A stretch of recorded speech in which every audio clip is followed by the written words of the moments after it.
জন্মদাতা হচ্ছে শুভেন্দু অধিকারী, মুকুল রায়, পার্থ ব্যানার্জি, অনুব্রত, এরাই হচ্ছে জন্মদাতা টিএমসিটার। আর মমতা ব্যানার্জি এদেরকে এমন টুপি পরিয়ে দিয়েছে কি নারদাস আর ওই রোজ ভ্যালির টাকাগুলো এই কাণ্ডের জড়িত কে জানেন? টিএমসির নেতাগুলো, শুভেন্দু বাবু, পার্থ রায় বাবু, আপনার মুকুল রায়, তাপস, এই সব ঠিকই নাম আছে। এরা সকলেই এই রোজ ভ্যালির টাকা, সারদা নারদা কাণ্ডে জড়িত, এই চিট ফান্ডের টাকা এরাই খেয়েছে, কোম্পানির কাছ থেকে এরাই খেয়েছে। মমতা ব্যানার্জি খুব চালাক ছিলেন, খুব চালাক ছিলেন, তাই এদের হাত থেকে টাকাটা নিয়েছে, নিজের হাতে নেয়নি। ডাইরেক্ট কোম্পানি থেকে নিজের হাতে না নিয়ে ওদের হাত থেকে নিয়েছে, আর ওদের কানে ফুঁক দিয়ে বলেছে যা এখন বিজেপিতে যা, যাই মুসলমানের মাথায় টুপি পড়াতে হবে। কিন্তু মমতা ব্যানার্জি, মজিবুল এসো, কিন্তু মমতা ব্যানার্জি এটা জানে না, মমতা ব্যানার্জি এটা জানে না কি মুসলমান প্রথম থেকে একটা টুপি পরে আছে, ঠিক কিনা? ঠিক। মমতা ব্যানার্জি জানে না কি মুসলমান জুম্মার দিনে একটা টুপি পরে, ঈদের দিনে, জানাজার দিনে একটা করে টুপি পরে। ওটা কারোর ধার করা টুপি নয়, ওটা নবী মুস্তাফা সাল্লাল্লাহু আলাইহি ওয়াসাল্লামের আদর্শ টুপি। কারণ মমতা ব্যানার্জি আমাদের ইতিহাসটা জেনেও না জানার ভান করে, জেনেও না জানার ভান করে। তাই বলি ওই সরকারকে মনে করিয়ে দিই কি কংগ্রেসকে হারিয়ে সিপিএম কে জিতিয়েছিল, তার নাম মুসলমান, তার নাম মুসলমান, তার নাম মুসলমান। সিপিএম কে হারিয়েছিল তার নাম কি? মুসলমান। সিপিএম কে যে হারিয়েছিল তার নাম কি? মুসলমান। মুসলমান। সিপিএম কে হারিয়ে টিএমসি কে জিতিয়েছিল তার নাম কি?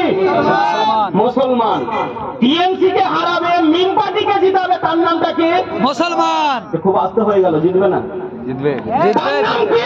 মুসলমান। হ্যাঁ, না জিতলেও বিরোধী হয়ে থাকবো। হ্যাঁ। তো মহতারাম, আপনাদেরকে বলি কি আমাদের কয়টা ভোটে কি সরকার হবে? এই চিন্তাধারাটাও ভুল। কেন ভুল? হাল টানে কে? গরুতে। হাল টানে কে? গরুতে। হালটা টানাই কে? হলাতে। কে টানাই? হলাতে। হ্যাঁ, যে সরকার সে হচ্ছে গরু, সে হাল টেনেই যাবে। আপনি যদি তার নেমে হাত না দেন তো এলের কোনায় যাবে, ঘাস খাবে। আমি কি ভুল বলছি? না। আপনি যদি হিসাব না নেন তো চুরি করতেই থাকবে। ঠিক, ঠিক। থাকবে? ঠিক। তাহলে হিসাব নেওয়ালা পিছনে একজন থাকে, সেটা হচ্ছে বিরোধী। সেটাকে বিরোধী। আপনারা বিরোধী কি সিপিএম এর মতো ওই সেই বাইরন বিশ্বাসের মতো কোন লোককে দেখতে চাইছেন নাকি? না, না। তা কি শুভেন্দুকে দেখতে চাইছেন? না আমাদের মতো লোককে দেখতে চাইছেন? হাত উঁচু করে বলুন, মিম পার্টি কি দেখতে চাইছেন? সরকারে না গেলেও বিরোধী হিসাবে আমাদেরকে যদি দেখতে চান ব্যারিস্টার আসাদুদ্দিন ওয়াইসি সাহেবের নেতৃত্বে, তো আমি এতখানি কথা দিচ্ছি কি কারোর পাকা ধান আঙুল দিতে দেব না এই সরকারকে। কি বললাম? কারো পাকা ধানে আঙুল দিতে দেব না মমতা ব্যানার্জির সরকারকে। আর মমতা ব্যানার্জিকে আরো স্মরণ করিয়ে দিই, আরো স্মরণ করিয়ে দিই, মমতা ব্যানার্জি ওয়াদা করেছিল ওয়াকফ সম্পত্তি আমি মুসলমানের হাতে ফিরিয়ে দেব, মুসলমানের হাতে তুলে দেব। যেদিন সরকারে আসেনি সেদিন বলেছিল এই হাজার হাজার বিঘে, লক্ষ লক্ষ কোটি কোটি টাকা ওয়াকফ সম্পত্তি লয়ছয় করে খাচ্ছে সিপিএম।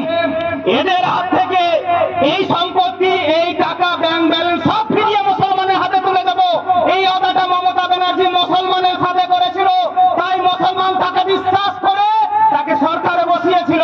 কিন্তু সে ভুলে গেছে ওই ওয়াকফ নিয়ে যখন মুসলমান আন্দোলন করে মুর্শিদাবাদ সুতি থানার মতো যেখানে মুসলিম এলাকা, সেই জায়গাতে মমতা ব্যানার্জি এসে বলেছিল ওয়াকফ নিয়ে যদি কোনো মুসলমান আন্দোলন করে, গুলোগুলি করে, তাহলে মোদির আগে মমতা মুসলমানের দুশ্মন হয়ে দাঁড়াবে। বলেছিল কিনা? ওকে মনে করিয়ে দিই, ওয়াকফের জন্য তোমাকে জিতিয়েছিলাম, এই ওয়াকফের জন্যই তোমাকে হারাবো। কি বললাম আমি? ঠিক, ঠিক। ওয়াকফের জন্যই তোমাকে হারাবো। আপনারা কি একমত? মহতারাম, আমাদের সভাপতি মহাশয়কে বসিয়ে রেখে আমি বক্তব্য দেবো, এটা ঠিক হয় না। নলহাটি পুলিশ বলেছিল, নলহাটি পুলিশ, নলহাটি থানার পুলিশ বলেছিল প্রোগ্রাম করতে দেবো না। হাইকোর্ট থানার পুলিশ বলেছিল প্রোগ্রাম করতে দেবো না। তো ওকেও সংবিধান পড়িয়েছিলাম, নলহাটিকেও সংবিধান পড়িয়েছিলাম। কি আর্টিকেল আমাদেরকে, সংবিধান আমাদেরকে পড়াবেন না। আর্টিকেল সংবিধান আমাদেরকে পড়াবেন না। আমার মনে হয় চটি চেটে আপনাদের জিভা মোটা হয়ে গেছে। ঠিক। আপনাদেরকে ওই সংবিধান পড়া উচিত। থানার বড়বাবু আর ছোট বাবু এই সার্কেল বাবু দেখে বলেছিলাম আমাদের প্রোগ্রাম তাদের বন্ধ করার ক্ষমতা এখন পর্যন্ত হয়নি। আর কে কথাকার চটি চাট আমাদের প্রোগ্রাম বন্ধ করবে? হ্যাঁ, একদম 200 বছরের ইংরেজ আমাদের হাতে অস্ত্র ছিল না। 200